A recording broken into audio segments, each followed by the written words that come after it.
भारत की बढ़ती ताकत आज सिर्फ सीमाओं तक सीमित नहीं है। ये वही भारत है जिसकी सुरक्षा नीति दुनिया में सबसे भरोसेमंद मानी जाती है। और यही भारत आज एक ऐसे मोड़ पर खड़ा है जहां रूस और चीन जैसी महाशक्तियां भी ये समझने को मजबूर हैं कि भारत किस राह पर चल रहा है। लेकिन इस बीच आया दोस्त रूस का कयामत वाला ऐलान। एक ऐसी मिसाइल जिसने पूरी दुनिया की नींद उड़ा दी। एक ऐसी मिसाइल जिसकी कोई रेंज लिमिट नहीं है, जो हवा से लगातार उड़ सकती है और किसी भी दिशा में किसी भी देश पर हमला कर सकती है। पुतिन ने इसे डूम्सडे वेपन कहा है, यानी कयामत का हथियार। और जैसे ये खबर सामने आई, दुनिया की डिफेंस एनालिस्ट को अंदाजा हो गया कि अब चीन भी इस रेस में कूदने वाला है।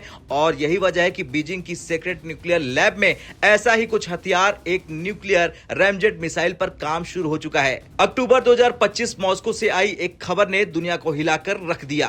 पुतिन ने ऐलान किया कि हमने अनलिमिटेड रेंज वाली न्यूक्लियर पावर्ड क्रूज मिसाइल का सफल परीक्षण किया है। इस मिसाइल का नाम है ब्यूरोवेस्टनिक, जिसका मतलब होता है समुद्री तूफान लाने वाला पक्षी। ये दुनिया की किसी भी क्रूज मिसाइल जैसी नहीं है। इसके अंदर लगा है एक मिनी न्यूक्लियर रिएक्टर। ये हवा से ऑक्सीजन लेता है, ईंधन खत्म होता है, मतलब ये सैद्धांतिक रूप से पूरी पृथ्वी के चारों ओर चक्कर लगा सकता है और फिर अचानक किसी भी दिशा में हमला कर सकता है। रूस का दावा है कि इसे रोकना असंभव है, लेकिन क्या ये सच है? तो जो डॉक्यूमेंट्स कह रहे हैं 13 में से 13 टेस्ट पहले फेल हुए। 2019 में न्यूनोक्सा में बड़ा विस्फोट हुआ, 5 टॉप रूसी वैज्ञानिकों की मौत हुई, पूरे इलाके में रेडिएशन फैल गया। इसे एक्सपर्ट कहते हैं रेडियो एक्टिव जंक। क्यों? क्योंकि इसका न्यूक्लियर रैमजेट इंजन हवा में उड़ते हुए अपने पीछे रेडिएशन छोड़ता है। जहां से भी ये गुजरेगा उधर मौत का धुआं छोड़ देगा, यानी ये दुश्मन को मारने से पहले अपने ही देश को रेडिएशन से झुलसा देगा। तो फिर ये पुतिन क्यों बना रहे हैं? क्योंकि ये मनोवैज्ञानिक हथियार है, डर बनाने का हथियार है, डिप्लोमेटिक प्रेशर बनाने का हथियार है।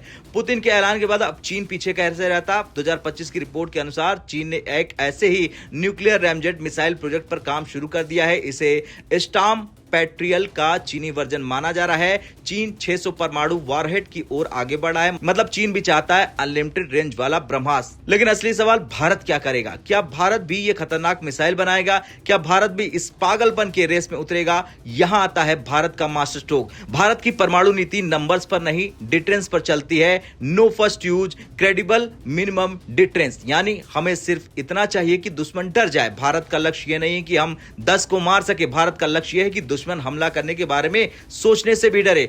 और इसके लिए भारत के पास पहले से ही अग्नि 5 जो 500 किलोमीटर की रेंज रखता है, अरिहंत क्लास पनडुब्बी, K4, K15, SLBM, मिराज 2000 की न्यूक्लियर डिलीवरी कैपेबिलिटी और भारत का पूरा न्यूक्लियर ट्रायड सक्रिय है। लैंड, एयर, सी तीनों से जवाब देने की क्षमता है। इसलिए भारत को अनलिमिटेड रेंज मिसाइल की जरूरत नहीं पड़ती है। भारत अगर ये प्रोग्राम चलाएगा भी तो खर्चा कितना आएगा वो जान लीजिए। करीब 70,000 करोड़ से 1 लाख करोड़। 15 से 20 साल का रिसर्च होगा, दर्जनों फील्ड टेस्ट होंगे जैसे कि रूस के साथ हुए।